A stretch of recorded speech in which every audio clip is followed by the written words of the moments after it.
اگر ہمیں کوئی شخص کہتا ہے کہ شب برات کو اٹھ کے نفل نہ پڑھو، تو بھائی نفل ہم نے پڑھنے اللہ کی رضا کے لیے، ہمیں کسی بندے سے ڈگری لینے کی ضرورت نہیں، نہ تو ہمارے اور رب کے درمیان معاذ اللہ کوئی وسیلہ ہے کہ تو کہے گا تو پڑھیں گے، جب دل کرے گا پڑھیں گے، اور جتنے دل کرے گا پڑھیں گے. ہم تو نفل کہہ رہے ہیں اس کو، ہم نے کب کہا ہے ضروری ہے جو عشاء پڑھ کے سو جائے فجر تک سویا رہے، ہم اس کو گناہگار نہیں کہہ رہے، لیکن یہ ضرور کہیں گے کہ گولڈن چانس مس کر دیا اس نے، چانس مس کیا ہے، یہ تو اللہ کی رحمت کا موقع تھا. حضرت سیدہ عائشہ صدیقہ رضی اللہ تعالی عنہ ارشاد فرماتی ہیں کہ شعبان کی 15ویں رات تھی، یعنی شب برات کی رات. فرماتی ہیں شعبان کی 15ویں رات تھی، میں نے اچانک نظر ڈالی تو حضور میرے بستر میں تھے، پھر میری نظر پڑی تو حضور نہیں تھے. میرے دل میں گمان آیا، خیال آیا کہ شاید کسی اور زوجہ کی طرف حضور کا میلان تباہ ہو گیا ہو، وہاں تشریف لے گئے ہوں. فرماتی میں اٹھی باہر گئی تو نبی کریم علیہ السلام جنت البقیع میں تھے، قریب ایک جگہ پہ حضور دعائیں مانگ رہے تھے. فرماتے میں گیا تو حضور فرمانے لگے ابو بکر کی بیٹی تو نے کیا گمان کیا کہ اللہ کا رسول تیری حق تلفی کرے گا؟ عرض کی حضور آپ مالک ہیں، کہیں اور جانا چاہیں تو میری طرف سے پابندی نہیں. کہتی ہے وہاں کھڑے کھڑے میرے رسول کریم نے بیان فرمایا، یہ ترمذی کے لفظ ہیں. حضور نے فرمایا عائشہ یہ شعبان کی 15ویں رات ہے، مدینے میں سب سے زیادہ بکریاں بنو کلب کا قبیلہ پالتا تھا. فرمایا آج کی رات بنو کلب کے قبیلے کی بکریوں کی تعداد کے مطابق اللہ میری امت کے لوگوں کی بخشش فرما دے گا. یہ وہ رات ہے. جناب عائشہ صدیقہ رضی اللہ تعالیٰ عنہ نے بات رات کو سنی تنہائی میں، نبی پاک سے رات کو تنہائی میں حضور سے سنی. سویرے جناب عائشہ نے کل امت کو بتائی. اگر یہ بات اہمیت والی نہ ہوتی تو بی بی صاحب آگے روایت کرتی، یہ کتابوں میں آتی، یہ لوگوں کو بتاتی. حضرت عائشہ نے روایت کیا اور مولا علی شیر خدا نے تو کھل کے کہا، ابن ماجہ میں حضرت علی سے پیار کرنے والوں کے لیے الگ عنوان، مولا علی نے کھل کے فرمایا شعبان کی 15ویں رات کو رات عبادت کرنا اور سویرے روزہ رکھنا. حضرت علی کے لفظ بھائی نہیں سیاستہ میں، رات کو روز عبادت کرنا، دن کو روزہ رکھنا. ویسے تو رب کریم ہر روز تہجد کے وقت پہلے آسمان پر نزول اجلال فرماتا ہے اور لوگوں کو فرماتا ہے کوئی بخشش مانگنے والا؟ اور فرمایا ہر روز تہجد کے وقت یہ اعلان ہوتا ہے، پر شب برات کو نا شروع رات سے یہ اعلان شروع ہو جاتا ہے. ادھر دیکھو میری طرف، مغرب سے اعلان شروع ہو جائے گا. اللہ کرے آپ کو سمجھ آئے، اللہ کرے آپ کو. اور بھائی یہاں بار لوٹ سیل لگ جائے، یہاں ابھی سیل لگ جائے، 5000 والا جوڑا 1500 میں، تو رش ختم ہوگا. اور بھائی اگر یہ لگ جائے، چلو یہ تو دور کی بات ہے نا، ہم تو لنگر والے لوگ ہیں، اگر لنگر کا اعلان ہو جائے کہ بڑا تگڑا ہے، بڑا تگڑا، ہمارے ہاں تو شادی کی روٹی کھلتی ہے تو لوگ آخری روٹی سمجھ کے کھاتے ہیں، تو شاید اللہ ماشاء اللہ یہ آخری ہے، اس کے بعد نہ ملے گی. جب اعلان ہوتا ہے اور دعوت ہوتی ہے کہ کھلا ہے جی کھاؤ، کیا حشر ہوتا ہے، کیا انداز ہے. مولا علی شیر خدا حدیث روایت کرتے ہیں، رنگ کیا ہے. فرمایا باقی راتوں میں نا تھوڑا سا پیکج ہوتا ہے، تھوڑا سا آخری حصے میں رات کے شب برات کو نا رات چڑھتے ہی اللہ پہلے آسمان پر جو اس کی شان کے لائق ہے نزول اجلال فرماتا ہے، اور پہلا جملہ یہ فرماتا ہے کوئی معافی مانگنے والا؟ اللہ کرے آپ کو سمجھ آئے. یعنی معافی دینے والا کہہ رہا ہے چلو آؤ ادھر آؤ ذرا معافی مانگو، میں معاف کرنے آیا ہوں، مانگو معافی. ہے کوئی معافی مانگنے والا؟ معاف کر دیں گے. اور آپ فرماتے ہیں ہے کوئی رزق مانگنے والا؟ وہ جو بڑی درخواستیں دیتے پھرتے ہیں نا مختلف اداروں میں، وہ ایک درخواست نا کل شب برات والی رات بھی دے. اللہ کرے آپ کو سمجھ آئے. وہ جو کہتے ہیں نا بڑی بڑی کمپنیوں میں نے اپلیکیشن جمع کرائی ہے تو کہیں کام نہیں بن رہا تو نسخہ دے رہا ہوں، ایک اپلیکیشن کل رات بھی جمع کراؤ انشاءاللہ کام بن جائے گا. اور میں نہیں کہہ رہا، مولا علی شیر خدا فرما رہے ہیں، اور وہ خود نہیں فرما رہے، وہ نبی پاک کا فرمان نقل کر رہے ہیں، اور وہ رسول اللہ صلی اللہ علیہ وسلم کی بات نہیں بیان کر رہے. وہ کہتے ہیں رب فرماتا ہے کوئی روزی مانگنے والا؟ سارے سیٹھوں نوابوں جاگیرداروں کے پاس جا کے تھک گئے ہو، ایک دن میرے کہنے پر، ایک رات، ایک دیہڑی ذرا شب برات والی لگا کے تو دیکھو. پر شرط یہ ہے کہ یقین کامل ہو، ارادہ یہ مطلب اللہ معاف کرے آپ نے ناراض نہیں ہونا، لیکن وہ ماحول اس طرح کا ہے کہ شب برات کو ایک دو ساتھی کو کہا رات کو عبادت کر کہتے جی وہ تو ٹھیک ہے پر سویرے چھٹی نہیں، کام کرنا ہے. یعنی رب کہہ رہا ہے کہ تو آ جا شب برات کی رات، جو مانگے گا وہ تجھے. لیکن یہ ادھر نہیں توجہ کر رہا، یہ کہتا ہے سویرے 10 بجے دکان نہ کھلی تو مشکل ہو جائے گی، دفتر نہ گیا تو حالات. آپ دیکھیں ذرا، اب جب یقین اس طرح کا ہو تو پھر تو میں ساری زندگی اداروں میں درخواستیں دینی ہے. پھر آپ جیسا آپ کا مزاج ہوگا، اللہ تعالیٰ تو بندے کے گمان کے قریب ہے. تو میرے رسول پاک علیہ السلام نے ہمیں یہ میسج دیا، پیغام دیا، فرمایا اس رات جو اولاد مانگے گا رب اسے بھی عطا فرمائے گا، اس رات جو اللہ سے بخشش مانگے گا اللہ اسے بھی دے گا، اس رات جو رب کریم سے عزت مانگے گا اللہ اسے بھی عطا کرے گا. شارحین نے لکھا اس رات جو رب سے پردہ پوشی مانگے گا اللہ اسے پردہ پوشی بھی عطا کرے گا، جو جنت کا سوالی ہوگا رب اپنے فضل سے عطا فرمائے گا. کوشش فرمائیں. 10 محرم کو ہمارے ہاں لوگ جاتے ہیں قبرستان، وہ کسی حدیث سے ثابت نہیں. میں منع نہیں کر رہا, جائیں 9 محرم کو جائیں, 10 کو جائیں, 11 کو جائیں, 8 کو جائیں, سفر میں جائیں, ربیع الاول میں جائیں, قبرستان میں جب بھی جائیں, منع نہیں ہے. لیکن شب برات والی رات تو خود رسول کریم گئے ہیں نا قبرستان. اب جو بات میں نے سمجھانی ہے اس کو سمجھیں. نبی پاک کی والدہ کا مزار نہیں ہے وہاں جنت البقیع میں. حضور کے کوئی بھائی بہن, حضور کیا کرنے گئے؟ امت کی بخشش کے لیے گئے. شب برات کی رات لالچی نہ بنے کہ صرف میں نے اپنے لیے روزی مانگنی ہے. کل امت کے لیے مانگے رب کریم سے, مانگے اپنے بھائی کے لیے, مانگے اپنی بہن کے لیے, مانگے اپنے بیٹے کے لیے, مانگے اپنی بیٹی کے لیے, مانگے اللہ کریم سے. یہ مانگنے کی رات ہے.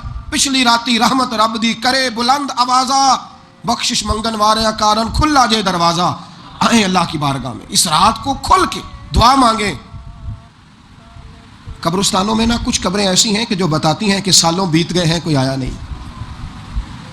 کچھ قبریں بتاتی ہیں. کچھ بڑے قبرستان بڑے شہروں میں ایسے بھی ہیں کہ جن کا گورکن کہتا ہے کہ مجھے کمیٹی نے کہہ دیا ہے جہاں 4-5 سال کوئی نہ آئے وہاں نئی قبر بنا دیا کرو. وہاں نئی قبر بن جاتی ہے معاذ اللہ. او بھائی کچھ ہیں ایسے, کچھ ہیں. یہ جائیں نا اکبر بادشاہ یہاں لیٹا ہے لاہور میں, تو شعر لکھا ہوا ہے بر مزارے ماں غریباں نے گلے پروانہ سوزز نے صدائے بلبلے. فارسی کا مقولہ لکھا ہے اس کی قبر پہ, کہتا ہے میں وہ غریب ہوں. عالم بادشاہ ہے, مقبرے میں لیٹا ہے, کہتا ہے میں وہ غریب ہوں کہ نہ یہاں کوئی پروانہ آتا ہے نہ بلبل آ کے گیت گاتی. کوئی آتا ہی نہیں, کوئی فاتحہ نہیں پڑھتا, کوئی فاتحہ نہیں پڑھتا. او بھائی کئی قبریں ایسی ہیں جن پہ سالوں بیت گئے کوئی لوٹا نہیں. اور مشکات میں حدیث ہے, میرے نبی کریم علیہ السلام نے فرمایا جو قبر میں ہوتا ہے وہ تو اس آدمی کی طرح ہے جو دریا میں ڈوب رہا ہے اور وہ انتظار کر رہا ہے کہ میرا بیٹا میرے لیے دعا مانگے, میری بیٹی دعا مانگے. پر بیٹے کو تو 27 سال ہو گئے, ملک سے باہر ہے, کاغذ بنے گے تو ابے کی قبر پہ آئے گا نا. اس کے تو کاغذات ہی نہیں مکمل ہو رہے. وہ بیٹے کو تو مشکل ہے بڑی, وہ تو کاغذات نہیں بن رہے. وہ تو دولت کا مطالبہ پورا ہوگا تو جبھی وہ کام ہوگا نا. انتظار ہو رہا ہے قبروں میں میرا بیٹا دعا کرے, میرا بھائی دعا کرے. اور اگر بچہ دفن ہے تو وہ کہتا ہے میری ماں دعا کرے, میرا باپ دعا کرے. کوشش کریں شب برات بعد از مغرب یہ رواج پیدا کریں. یہ رسول اللہ کا طریقہ ہے صلی اللہ علیہ وسلم. قبرستان میں جائیں اور جا کر کے وہاں اللہ تبارک و تعالیٰ سے دعا مانگیں کہ یا اللہ جو اس قبرستان میں لیٹے ہیں وہ بھی, اور جو آج تک کلمہ پڑھنے والے دنیا سے گئے وہ بھی, اور جو قیامت تک جائیں گے وہ بھی. اے اللہ تو سب کی بخشش فرما دے. اللہ کی رحمت کو محدود نہ کریں کہ صرف مجھے بخش دے, اسے کہیں یا اللہ کل کی بخشش فرما. ساری امت کے لیے دعا کریں. شب برات کی رات نفل پڑھیں. ہمارے ہاں محفل ہوتی ہے ہر سال الحمدللہ, بڑے شوق سے بڑا خوبصورت ہم اہتمام کرتے ہیں. لیکن میں اکثر دوستوں سے کہا کرتا ہوں کہ جن کو اکیلے میں نفل پڑھنے میں مزہ آئے وہ اکیلے میں پڑھیں. کتنی کھلی بات کر رہا ہوں. میں پابند نہیں کر رہا کہ آپ یہاں آئیں گے محفل میں آئیں گے ضروری ہے. بھئی آپ کو اکیلے میں مزہ آتا ہے نا. کچھ لوگ تنہائی میں ہوں تو دل زیادہ لگتا ہے, وہ تنہائی میں کریں اللہ اللہ کوئی عرض نہیں. لیکن کچھ ایسے ہیں کہ نعت سنتے ہیں تو دل نرم ہوتا ہے, تقریر سنتے ہیں تو دل نرم ہوتا ہے. تو جن کا اس طرح نرم ہوتا ہے وہ مسجد میں آئے, بات سنیں. کچھ کو سب کے بیچ بیٹھ کے رونا آتا ہے. حضرت سعدی شرازی فرمایا کرتے تھے کچھ لوگوں کے آنسو مجھے رلا جاتے ہیں. فرماتے ہیں کچھ کی آنکھیں دیکھ کے رو پڑتا ہوں, لہٰذا میں جب بھی ذکر کرتا ہوں محفلوں میں بیٹھ کے کرتا ہوں. تنہائیوں میں مجھ سے نہیں ہوتا, تو جس سے نہیں ہوتا وہ آئے نا, مسجد میں آئے, رات عبادت کریں. کل مغرب سے پہلے کام سمیٹ لیں سارے, اور مغرب کے بعد یہ رات شروع ہوگی. مغرب کے بعد ایک چھٹی کر لو اللہ رسول کے لیے, کر لیں گے انشاءاللہ تعالی ایک چھٹی. اور توبہ کی رات ہے, یہ توبہ کرنی ہے. توبہ کس کو کہتے ہیں؟ توبہ کا معنی ہے پچھلے گناہ پر پچھتانا, شرمسار ہونا. کہتے نہیں اے کاش میں نہ کرتا, اور وہ لفظوں میں نہیں جملوں میں نہیں, توبہ رٹی رٹائی نہیں, شرمسار ہونا اور آئندہ گناہ نہ کرنے کا پکا ارادہ کرنا, اس کا نام توبہ ہے. دیکھیں اللہ تعالیٰ فضل کرے, میں نے پچھلے سال کہا تھا پھر کہتا ہوں, مسجدوں سے نا شب برات کی رات, شب قدر کی رات چیخوں کی آوازیں آتی ہیں. لوگ اتنا روتے ہیں نا, رونا چاہیے, کم روتے ہیں زیادہ رونا چاہیے. لیکن سوال یہ ہے کہ اتنا زیادہ لوگ شب برات کی رات روتے ہیں, کیا پھر سویرے بددیانتی ختم ہو جاتی ہے؟ جو رات مسجد میں کھل کے رو کے آیا ہے اس کا پروگرام ہے نا کہ اب ملاوٹ کبھی نہیں کرے گا, اب گاہکوں سے جھوٹ کبھی نہیں بولے گا, اب وہ بددیانتی کا معاملہ کبھی نہیں کرے گا. لیکن رات روتا بھی رہے اور سویرے پروگرام یہ ہو کہ میں نے پھر لوگوں کو فریب دینا ہے, داؤ لگانا ہے, تو اس نے توبہ کیا رات کے, یہاں بس یہ ایکٹنگ کر کے لوٹ آیا ہے. یعنی بڑی سجا بنا کر کے سوار کر کے رات توبہ کی. کیا مطلب ہے توبہ کا؟ کہ توبہ آپ نے کی. حضرت حسن بصری سے کسی نے کہا توبہ کیا ہے؟ فرمانے لگے توبہ یہ ہے کہ جس گلی سے رب نے تجھے منع کیا ہے دوبارہ پھر تو اس گلی میں نظر نہ آئے, تو نظر ہی نہ آئے, اور جس جگہ جانے کا رب نے تجھے حکم دیا ہے پھر تو دوبارہ وہاں سے غیر حاضر نہ ہو. اگر یہ پروگرام ہی نہیں, ارادہ ہی نہیں. بچے ایک دو مجھے کہنے لگے کل حضرت صاحب توبہ کے موضوع پر ہم نے گفتگو کرنی ہے, تو کوئی باپ بتائے کہاں پہ ہے. کچھ بچے شاگرد ہیں, کچھ مسجد و مجمع پڑھاتے ہیں. ایک نے مجھ سے کہا, تو میں نے کہا بیٹے پہلے مسجد میں جاؤ, 2 نفل پڑھو, توبہ کرو, توبہ کا ارادہ بناؤ. یہ رسم نہیں ہے. وہ نعت خواں بھی تو توبہ کر لینا جو شب برات کے دن لوگوں کو توبہ کرانے آیا ہے اور 25,000 کا سودا کر کے آیا ہے. تو آج اس کام سے تو توبہ کرنا, یہ نوٹ پھکوانے سے تو توبہ کرنا. یہ رسم ہے ساری رات توبہ توبہ توبہ توبہ. یہ کیا معنی ہے اس کا, کیا مطلب کریں؟ امام غزالی فرماتے ہیں کہ ایک آدمی بادشاہ کا گارڈ تھا, سپاہی تھا, اس کا پہرے دار تھا, نگرانی کرتا تھا, بڑی وفاداری سے نوکری کرتا رہا. بادشاہ نے اسے تنخواہ کے علاوہ بھی بڑا نوازا.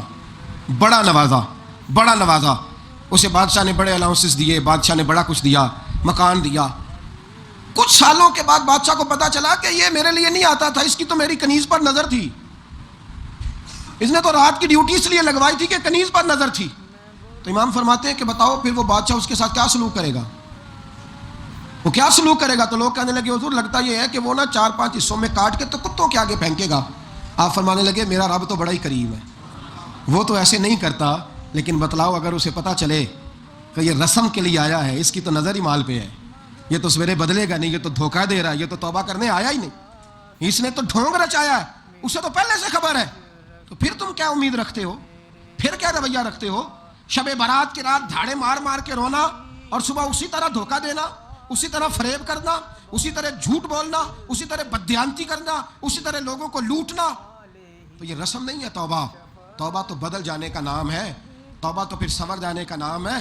توبہ تو اس طرح ہے جس طرح حضرت ابراہیم ابن ادھم نے کی تھی. وقت کے بادشاہ تھے بادشاہ, جب توبہ کی تو پھر ہر چیز چھوڑ دی, پھر مال لوگوں میں بانٹ دیا اور پھر ٹاٹ کا لباس پہن کر زندگی گزاری. لوگوں نے کہا حضور یہ تبدیلی ہے. فرمایا تبدیلی نہیں, یہ میری توبہ ہے, یہ میری توبہ ہے. جب توبہ کی تو پھر بدل کے کی, جب توبہ کی تو پھر لو مدینے کی تجلی سے لگائے ہیں, لو مدینے کی تجلی سے لگائے ہیں, لو مدینے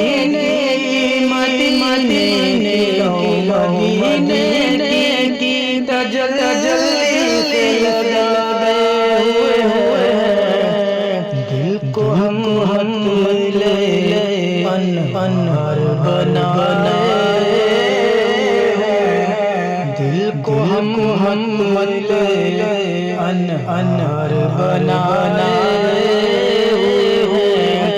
کشتیاں اپنی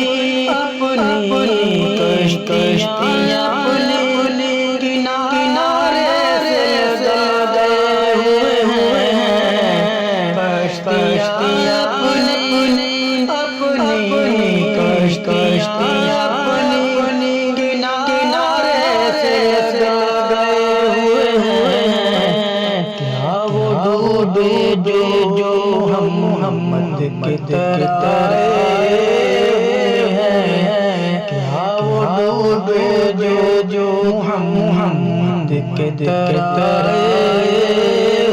ہیں. نام آنے